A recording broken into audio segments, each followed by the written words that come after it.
Welcome to Recovery Report Live. I'm Dan Odess, President of GlobalPro. I'm here with Matt Sengsourinh, Senior Vice President of GlobalPro. We're reporting live from Sanibel. We've come on shore to help the good folks of Sanibel recover from their loss and damage. As you can see right behind me, a community association that we're working closely with. They suffer severe amount of damages, but it's not all about what's going on this island. We've also been providing a lot of relief, a lot of help and services to the communities throughout this area in the Southwest Florida region. Whether it's from Tampa all the way down to the Naples area, we are seeing damage throughout in Orlando, up and down the East Coast as well. Hurricane Ian definitely left its stamp on these communities.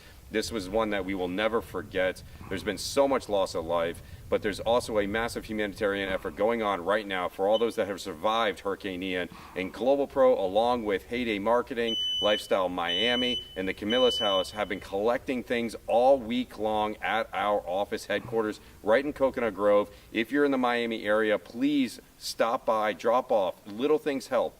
Everything from things for babies to adult basic needs. The community needs it, so make sure you go by there. We're delivering it right to the distribution centers, making sure it's getting to the people that need it most. We've also collected some lightly worn shoes, some new shoes, and some new clothing.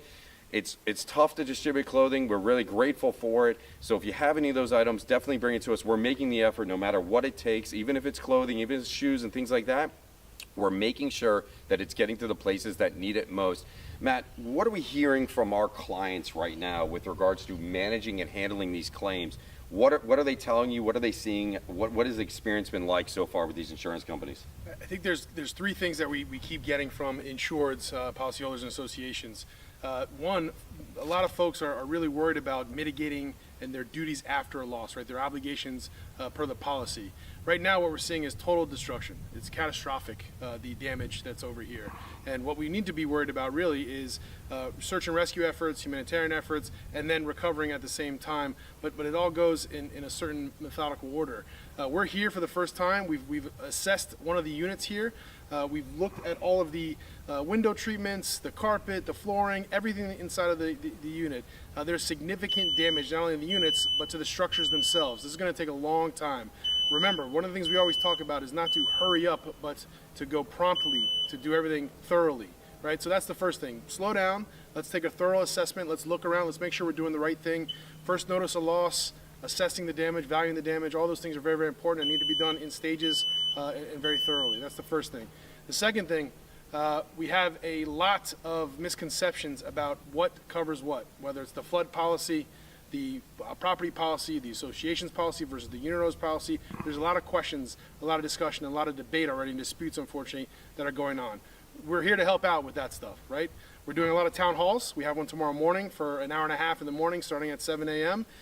We can do them anytime throughout the week. We can jump on Zoom or we can meet you in person. We're here to do exactly that.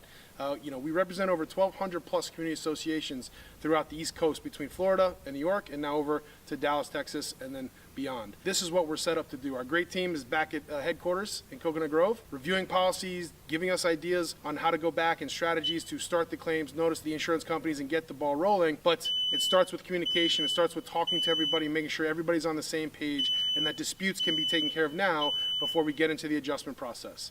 The third thing, you really should try and do the best you can to get representation. I can't stress that enough. We're the only ones here. There's not a single other person, right? You can look behind us. We've seen a couple people here and there pulling things, grabbing things.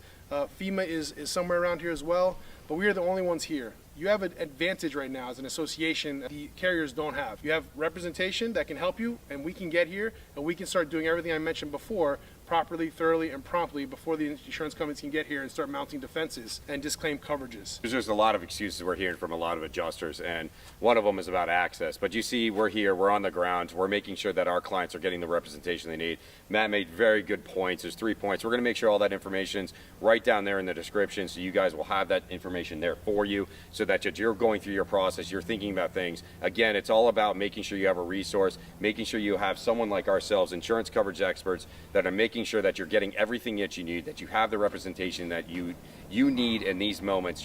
You certainly are suffered the damages. There's no reason that you insult to injury. We want to make sure that you're getting what you can. Check us out online at GlobalPro.com. Look at the resource section. In that resource section, there's information specific to Hurricane Ian. This is an interesting storm. I mean, a lot of the weather reporting instruments failed. Everything from storm surge, they got the 18 feet and that was it. But there was reports of 50-foot waves out in the ocean. But it's not all about the flood. That flood creates the drama. You see a lot of that on the ground floor, but it's when you get up on the top of these buildings and you look at the wind damage where a lot of the controversy starts, because they just paint these things. And we heard this earlier on already from a couple clients that signed up with us. We got preemptive responses from their adjusters saying it's all flood related. So go online, check us out at GlobalPro.com.